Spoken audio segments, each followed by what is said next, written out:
I'm Victoria from Little Rosy Cheeks and welcome to the Ettle dress and top sew along. If you would like some more details on the Ettle dress and top, you can watch the introduction to Ettle, which is a different video linked below. You can also find this on my channel and tutorial page of my website. This video gives a little introduction to the pattern, the type of fabric to use and lots of other details. We're going to be sewing the Ettle dress today. If you're sewing the top, the process is exactly the same. I'll be following the instructions step by step. I will also be finishing my seams using an overlocker. Now I do understand that not everybody has an overlocker at home, so if you don't have an overlocker, you can use a zigzag stitch or an overedge stitch on your domestic sewing machine instead. The fabric I'm using today is a denim chambray. It's 4 ounce in weight and I'm going to be making the age 6 to 7. I'm going to use bright coloured thread so you can see exactly where I'm stitching. I wouldn't normally go for such a contrast, but it will be good if I do need to unpick. Okay, let's get started.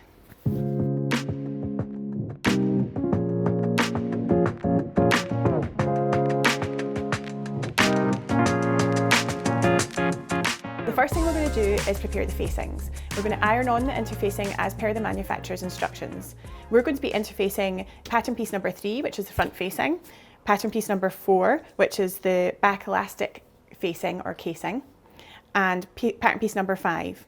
Pattern piece number 6 is for interfacing because the pattern piece number 5 is the back strap and we only interface half of that. Taking pattern piece number 6, the Ettle dress strap interfacing, I'm going to place it onto the straps, glue side down.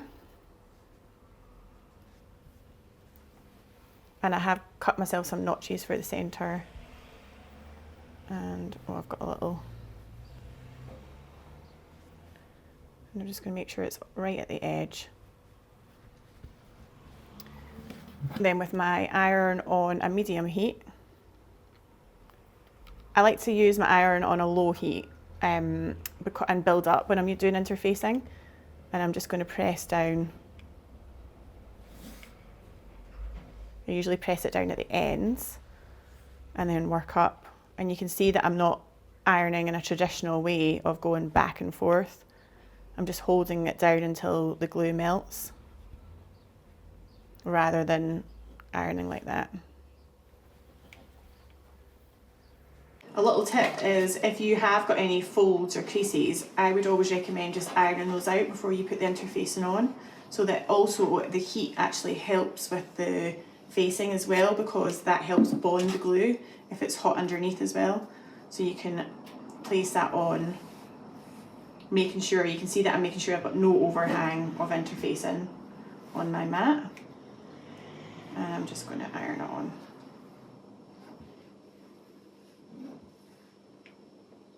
That's me done all my interfacing. One little tip that I would say is after I have ironed on my interfacing, I usually just go around the edges and check there's no excess interfacing and I just snip these off. These pieces of interfacing can cause quite a few problems down the line and might stick to your iron.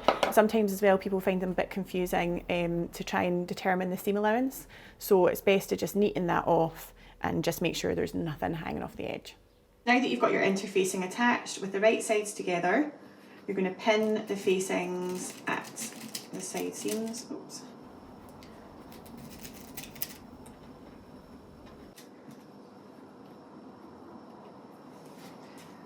Okay, and we're going to sew down the edges a centimetre seam allowance.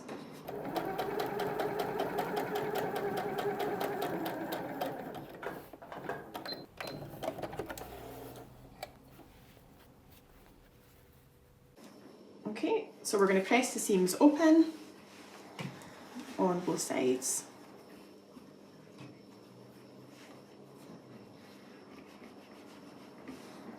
Okay, and then what we're going to do is along the bottom edge, we're going to press the seam up by 1 centimetre. So using a little seam gauge or a tape measure, we're just going to work all the way around the seam. We're going to press that up 1 centimetre all the way around. So there, and that's what these felt mats are quite good for. If you've not used them before, you can press in 1 centimetre there and there, pin it into the mat, and then you can just take your iron right along the edge. So you can see that that's all been pressed up along the bottom edge. And we're now going to top stitch. We're now going to top stitch from the side seam to the side seam along the front only, and we're going to leave the back because that'll be used to form the casing later.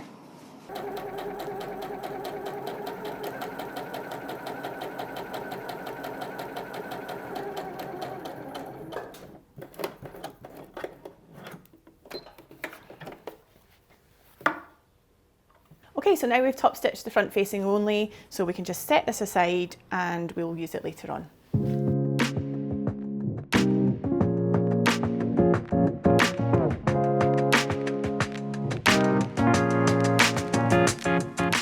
You should already have your notches cut in using small snips. So you can see here we've got 1, 2, 3, quite a lot of different markings here.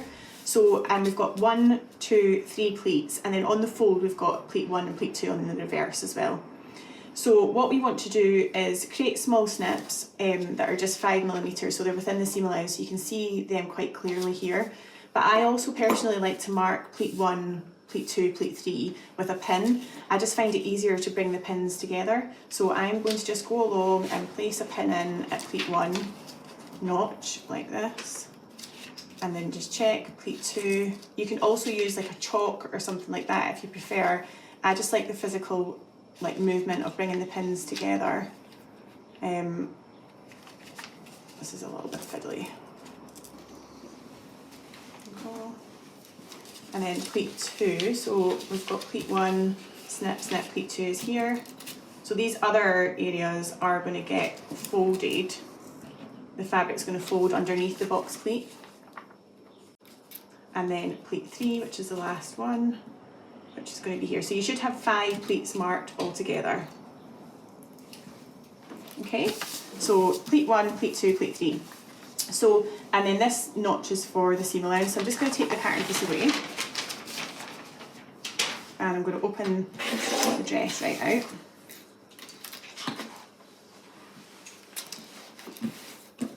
Okay, so the first thing you're going to do is bring pleat 1 over to the seam allowance. And I'll just pin it down. Then fold under pleat 1 still, fold under the other side. So then you've got a little section here. Okay, and then we can just pull that down out of the way. This is pleat 2, so they should sit side by side with pleat. Sorry, pleat 2 should sit side by side with pleat 1. And you can also pop any other pins in to stabilise this as you go. Okay, and then so that is pleat 2.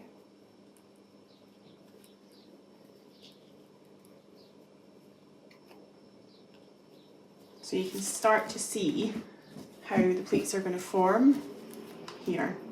Okay, just going to tweak that a little bit. So this is where you just need to take your time and get it right. Oops, try not to pin yourself. So this pleat 1, pleat 2. So it looks like the pleats are really far away from each other, but obviously you've got to fold. So you've just got to try and envisage that this has got to turn into this. These, this set marked pleat. And bring it together like so. And then you can keep working the fabric as well.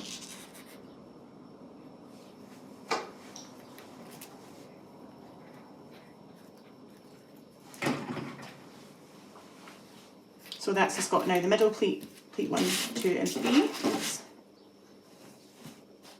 And then, so we're back to pleat 2, technically pleat 4.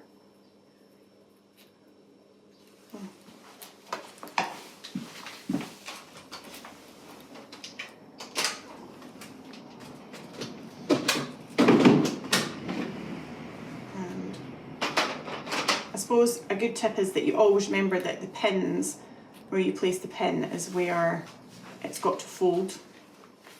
So, let me see here.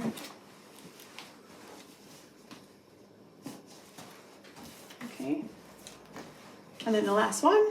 So it's got to fold, pinch and fold at the pleat and bring that to the other side.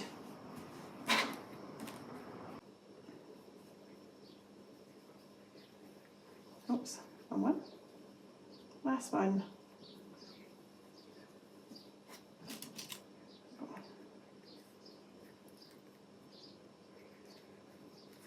Okay, so it's quite good when you're just pulling onto the fabric. You can see that the pleats start to, if I lift this up and make sure my head's not in the way, you can see that the pleats have started to form on the front. Okay, so now we've got the pleats in place and pinned, we're going to go ahead and do a long tack and stitch to hold these in place.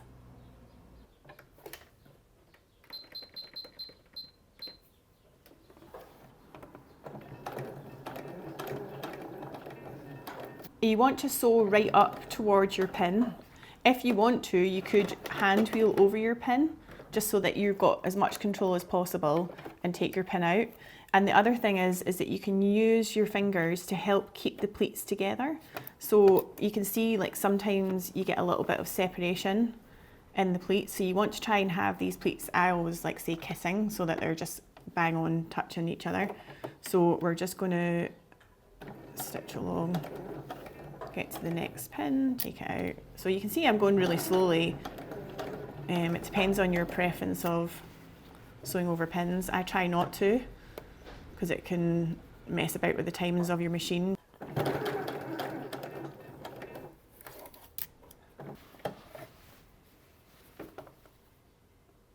I'm going to do the next bit of ironing with my steam generator iron. I do love the little hobby irons, but for something like this I just need a little bit more steam, and I like to be able to lay the dress out completely. So now that I've basted these pleats in place at the top, I'm just going to let the fabric naturally fold, as you can see here, and just sort of hold the pleats so that they're going to go all the way down to the very bottom of the hem of the dress. So I've got two really, just the pleats do sort of naturally form. So I'm just going to take the iron and I'm kind of keeping the fabric nice and taut, and I'm just going to use the steam here.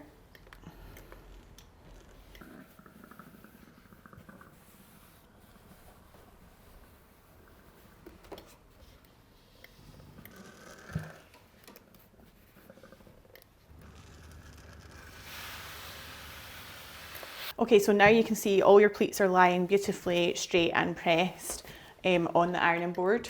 If you are using a fabric such as a viscose that won't hold the creases as much, which I made a sample in a viscose which had an absolutely beautiful drape, I just pressed it, the pleats down to the chest, and just let the rest of the fabric flow, which also gave a really nice look. So it's up to you. You can press the pleats all the way down or just press to sort of just below where the facing will sit on the pattern.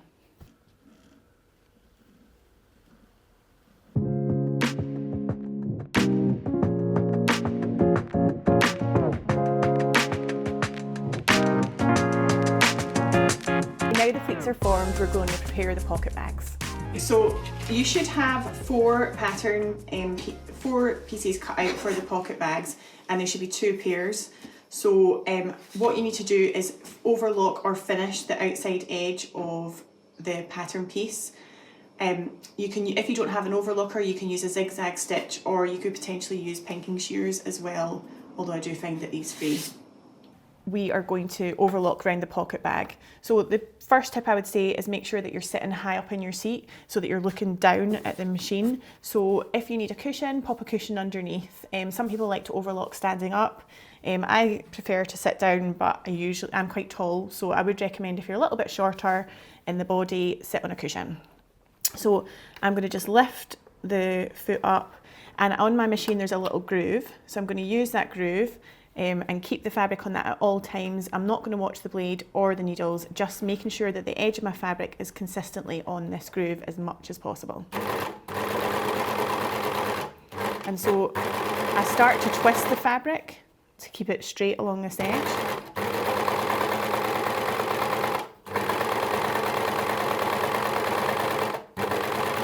I'm kind of putting some strain on it here.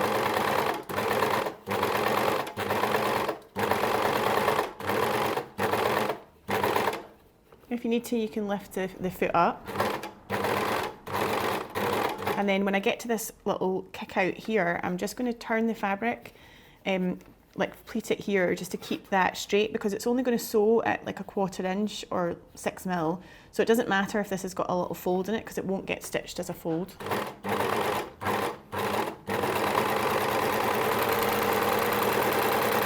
And then now you can see, because the fabric's been put under strain, that it is a little bit curly. So what we'll do is we'll take that over to the iron and iron it flat. I do that with all my overlocked edges. It's a lot of strain to have 4 threads on a single piece of fabric, so I always, every time I overlock, I always just give it a light press with the iron afterwards, just to set all the stitches in place. Okay, so I'm just going to give the pockets a little press just to flatten them out. You can see the difference because they're all very wavy and curly. And I'm just going to go over them. And there you have it.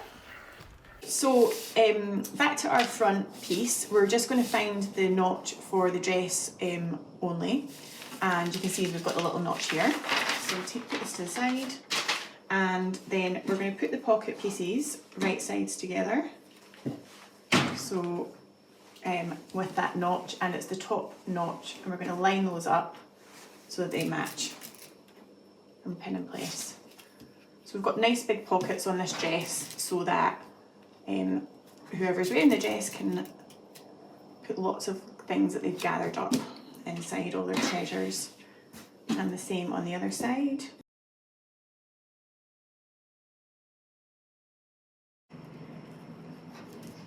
I don't think you need to use too many pins.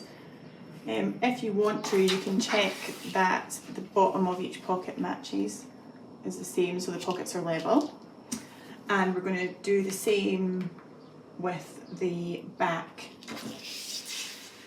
piece as well. The same here, pocket notch. This is just for the dress because the top would be too short to have pockets. So we're just going to find the notch, make sure that I've got that snipped in place, which is there. And just move that to the side. And pockets right side together. Got the notch there. Match that up, head out the way, and pin in place. So now we've got all the pocket bags in place, and we're going to stitch right down the edge of the pocket, the raw edge, with a centimetre seam allowance. Okay, so this is the first bit of stitching that we've done since we did the tack and stitch on the pleat front. So just make sure that your stitch goes back down to a regular stitch length of 2.4 or 2.2. So once you've attached all 4 pocket bags with the 1 centimetre seam allowance, you want to finish the edge of the whole side seam of the front and back. You can do this using your overlocker or a zigzag stitch. So here we go.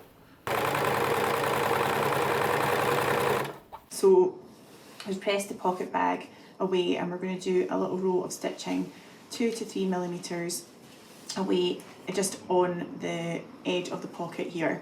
And this holds the seam allowances in place of the dress and stops the pocket bag from coming out. So you can see one here that I've already done. So it's got the row of stitching there.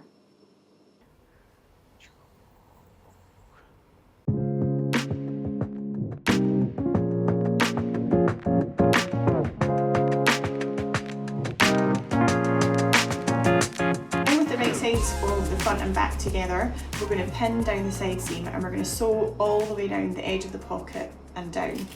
So we'll just pin that in place. I always like to pin it in the key points first, so actually you can flip back and make sure your pocket is sat right on top of each other. Bring those together, and you can feel the fabric underneath, so I'm just going to pin that in place. A little rosy tip here for you is that when you're sewing around the corner, sometimes it can be difficult to know where to turn. So I like to just use a marking tool, like a friction pen, to mark the turning point for going around the pocket and coming back. So if you use a seam gauge, you can sort of almost imitate where you're going to sew to, mark a point there, and so that is where, if I mark here, that is 1 centimetre down, and then the point where I'm going to turn the needle and go all the way around the pocket. And you can do the same here. So if you imagine that I'm going to sew all the way up to here, past, it looks much further up than you think. So if you take I'll show you that again with the centimetre seam allowance, you go all the way up, follow that pocket line, you're going to turn there, okay, and then come back down the edge.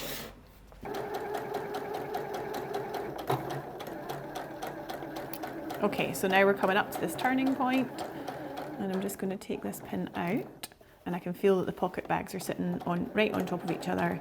Just going to sew down to the point. You can use the hand wheel just for a little bit more precision, and there we go. And turn, down.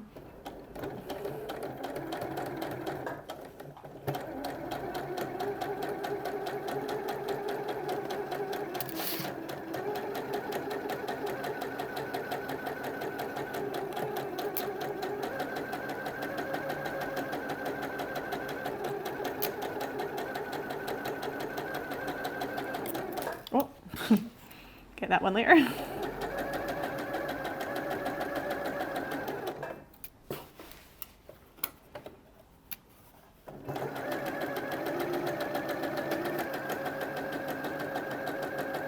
And I could find my turning point here.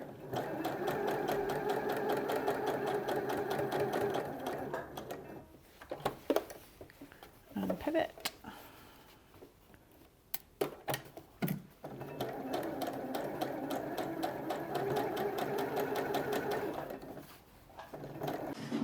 Okay, so we've sewn all the way down and around the pocket bag. So we're going to press the seams open and make sure the pocket bag is going towards the front of the pleated dress. Now you can see you've got a little bit of an issue with the pocket bag when it goes towards the front like that. So all you need to do is take your scissors and just do a small snip towards the seam allowance to allow that to open up.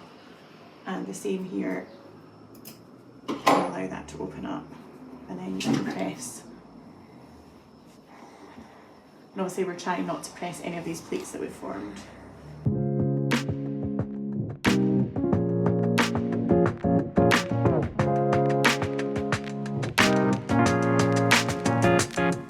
So that's the side seams and the pocket bags now attached, and we're going to sew the straps now. Okay, so at the start of the video we already interfaced half of the strap. The reason that we do that is because we're going to be sewing buttonholes here, so it just gives the strap a bit of strength and makes it much easier to do the buttonhole later on. So we're going to fold the strap in half, right sides together, and just pop some pins in all the way down.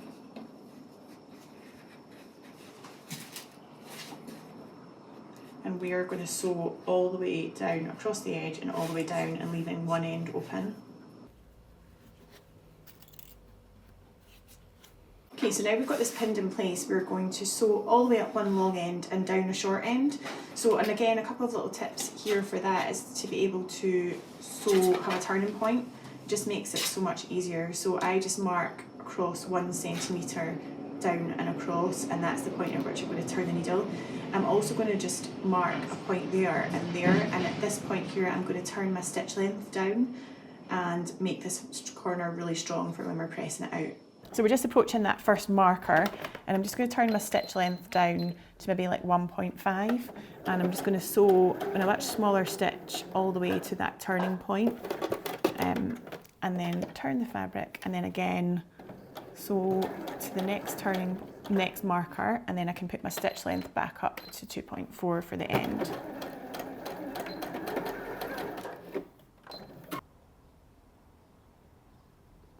So you can see now I've got a pair of straps with the interfacing on the same side, so there, like this, and you can see where I have sewn with a 2.4 stitch length and then decreased my stitch to 1.5 around the corner. Okay, so then what we're going to do is just trim this back. So I'm going to just snip at the corner, removing a lot of the fabric, and then I'm just going to snip all the way down just to trim the seam allowances down. just maybe by half. These are one of my favourite sewing tools. They're the Prim turners, loop turners, or I can't remember what they're exactly called. And pop this inside. Now you can get different sizes. This is the medium. The large is just a little bit too big. So, oops. And we're just going to take, I always use the blunt end because I don't want to poke a hole. And we're just going to use this and pull smooth over the top like this. Okay, and then once you've got that turned, you can use just a pin and you can pull the corner out really carefully with the pin, making sure that the seams are nice and pressed.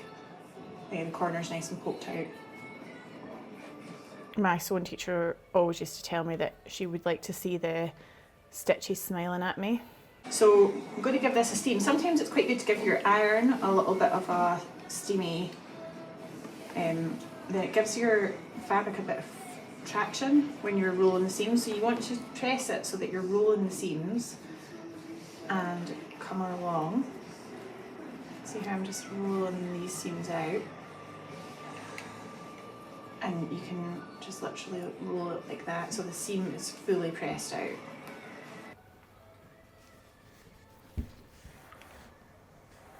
Alright, so now we have got the two straps. So I'm going to choose to have the seam of the strap on the outside on both. So I like to have them in a pair rather than having both the seams pointing in the one direction. So I'll have the seam on this side at the edge here. And I'm just going to line them up with that notch at the edge, which is 1 centimetre in, which is part of your seam allowance. So we're just going to pop a wee pin in there and another pin here, and then we're going to sew that on within the 1 centimetre seam allowance.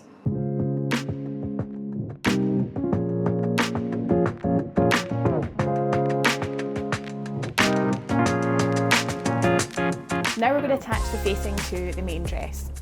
So we're just going to keep the dress right sides out and slip the facing over the top, matching the right sides together. And I always pin the key areas first. We've got a lot of pinning to do here. So I would just always pin in the front facing corners and at the side seams and then the centre back, just so that we've got an even pin. It's evenly pinned, I should say, all the way around. So I'll then match up the side seams. You can see I've got two different colours of denim chambray here. So you can see what is the facing and what is the main dress. We'll match up the other side seam. And I'm just checking inside to make sure that the seams match. I'm going to pin right into the seam. Okay, and then I'm going to just take the two side seams and match it at the centre. So I take the two side seams and match it at the centre back.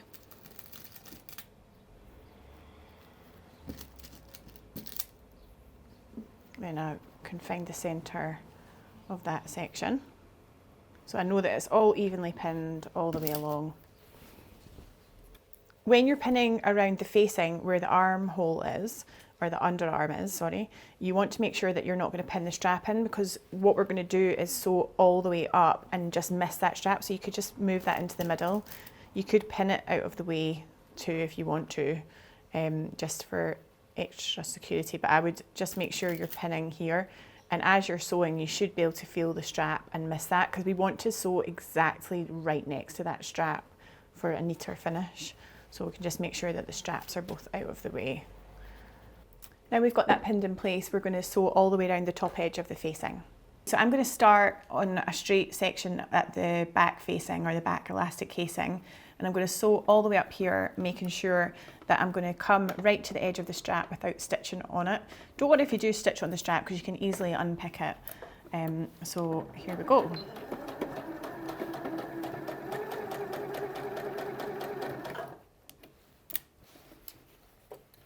Making sure, because I'm sewing with the facing up, making sure that all the pleats are right out of the way.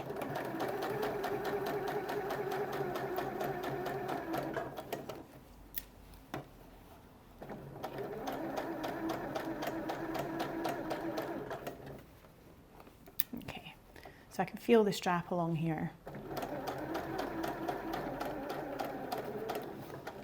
I'm just going to stitch all the way up. And you could also mark the turning point here as well, like we've done in the previous steps.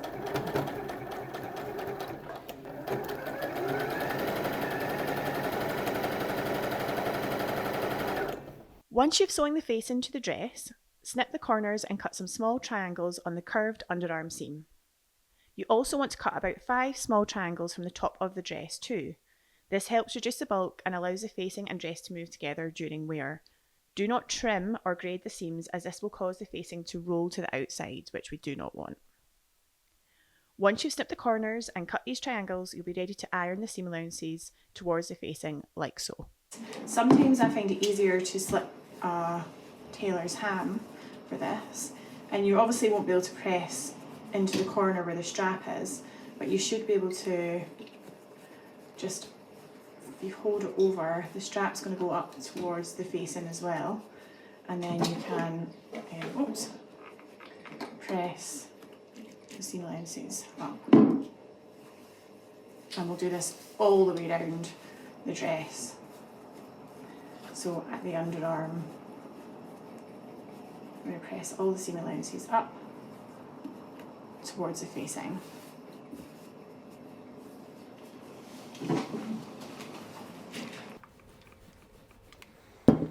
Now what we're going to do is we're going to understitch from one strap to the other, like we did with the pocket bags, right along the facing edge, so that it stops the seam facing from rolling out during wear. So we're going to understitch, and I'm going to start at the edge of one strap. So we're going to stitch 2 to 3 mils in, and we're making sure that we've got nothing underneath the dress. And I'm just going to do a couple of stitches, and then we're making sure the dress is going down and all the seam allowances are going up towards the facing.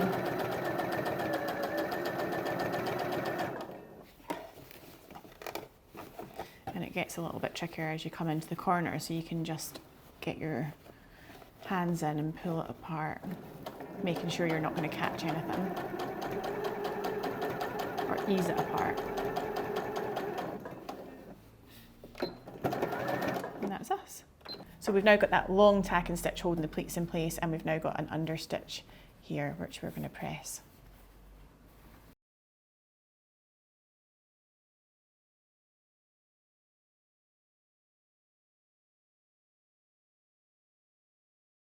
So we're only going to top stitch the back facing down, and the front facing will become loose, and this will create a casing in the back where we're going to feed elastic through.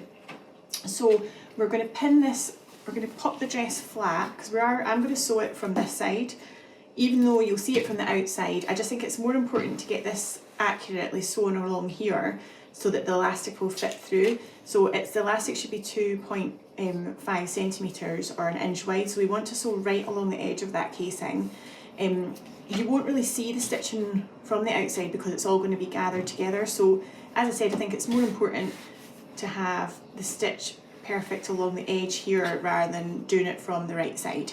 So I'm just going to lay it flat on the table, and I'm going to pin into the seam allowance here, and I'll do the same here. So pins a bit closer, and then you could pin in the middle if you want, but it should just lie nice and flat. Okay, and then I'm just going to choose to pin it like this. You could, if you wanted to, pin that way, but... So I'm going to start stitching that facing, back elastic facing down where the top stitching is for the front facing. So I'm just going to start, get my needle lined up, and then remove my pin and stitch right along the edge.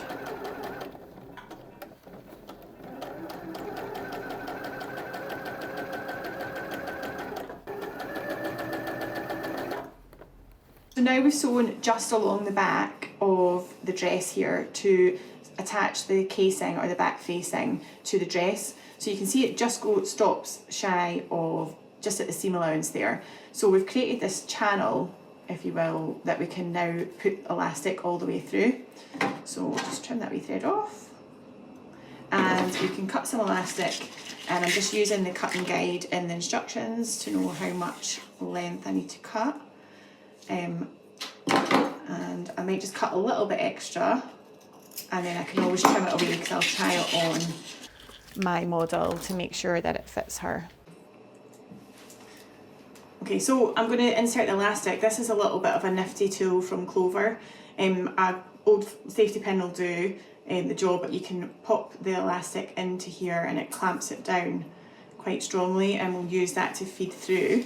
So I'm going to start feeding it through the casing, but I'm going to just take the end and I'm just going to pin the end down, the other end, so that I don't pull the elastic all the way through, and then I can just use this tool to pull the elastic through. And I want to make sure that the elastic at all times is nice and flat, and I think that's what this tool is really good for. If you use a safety pin, sometimes it can get twisted a lot easier. So hopefully the tool works,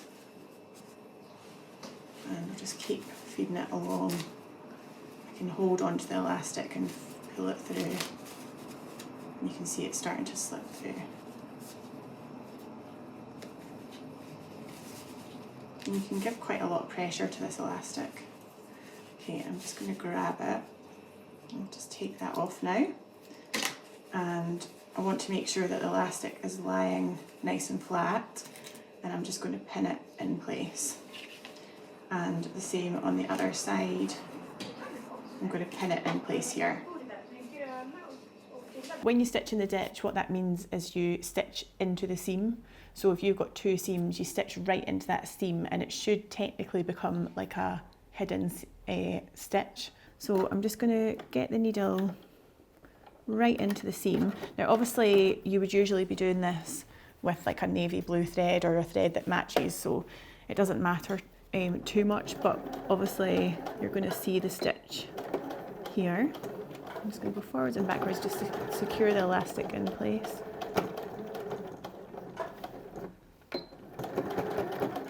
And just back tack and then lift it out.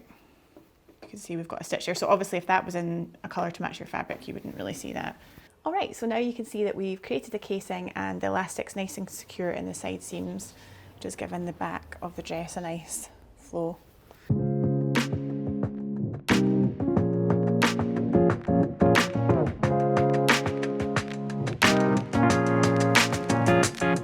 So there's a 4cm hem allowance included in this pattern, and that's really for growth, so you can let the hem down as a child grows. We know that sometimes a child can wear something a few times over the summer and or over one season and it doesn't fit anymore, it's too short. So hopefully you can adjust the elastic and the length of this dress to grow a little bit with the child as well. The deep hem also kind of helps keep the pleats nice and heavy and gives the trapeze shape of the dress a really nice swing to it as well. There's a slight curve to this seam, you can see here. So that can cause some issues. So you want to press the hem up 1 centimetre all the way along and then a further 3 centimetres. So we're going to do the seam here and we'll just check it's at 1 centimetre, and this is, again, we can use these wee mats. And another 1 centimetre. The iron.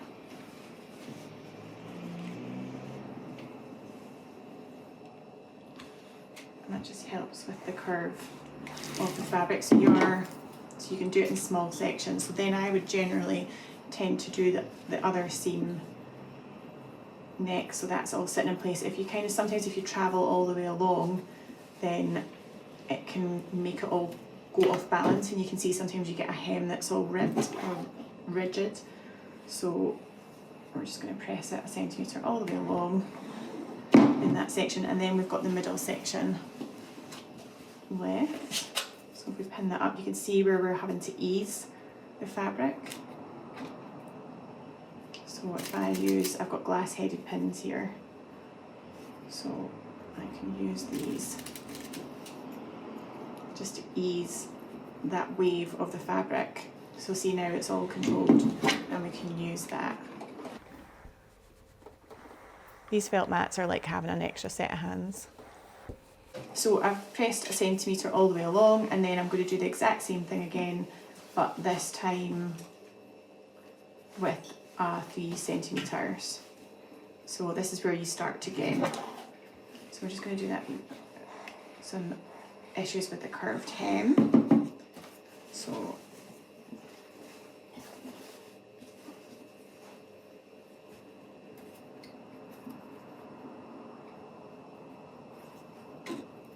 slide that along.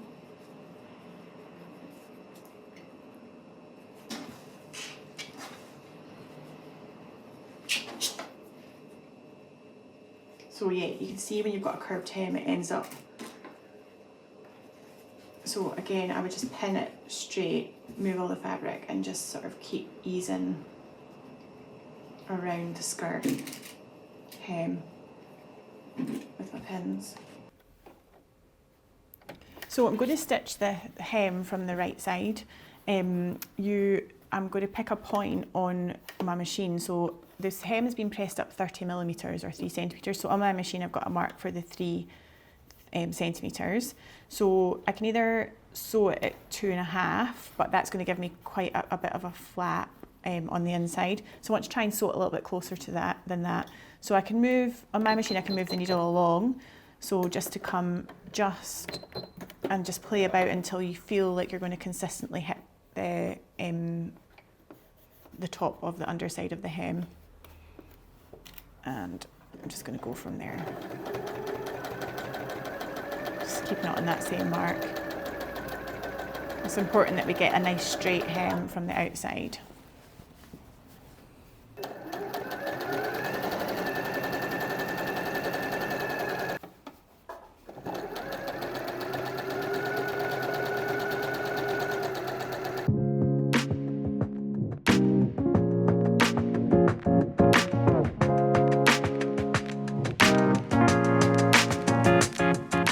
So the dress is almost complete, just the buttonholes to do, which some people will find the scariest part.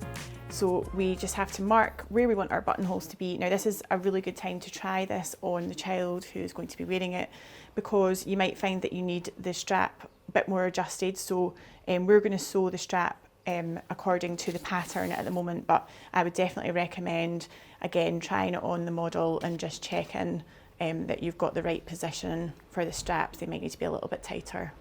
We're going to sew the buttonholes on the right side of the strap, and you can see on the pattern the first buttonhole is 2 centimetres up, but that's got a 1 centimetre seam allowance. So we want to mark the first buttonhole starting at 1 centimetre. I'm just going to put a little mark where I want the needle to go, and then between the first buttonhole and the bottom of the second buttonhole is 4 centimetres. So I'm just going to mark where I want my other buttonhole to be there. And we're just going to sew the buttonhole on a domestic sewing machine. I've got a 1-step buttonhole foot, and I'm just going to use a button that is 1 centimetre in diameter. Okay, so I've got my 2 markings where I want the needle to be, so I'm just going to make sure that the needle goes exactly into the marking, and I want to make sure that the strap is right in the centre of my buttonhole foot, and then just fire away. So make sure my foot's down, it's set to button.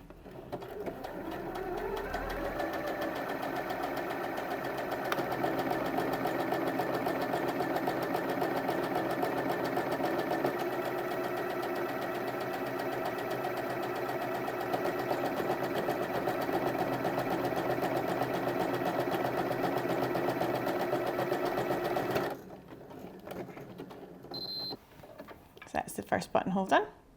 Yeah.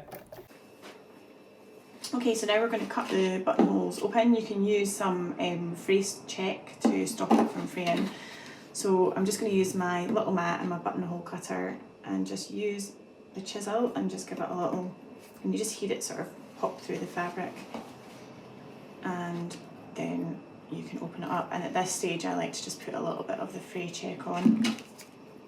Sometimes I do it before I cut through.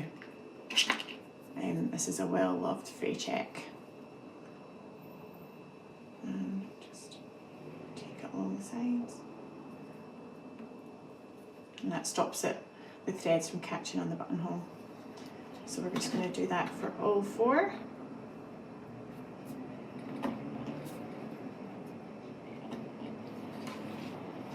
And the same here.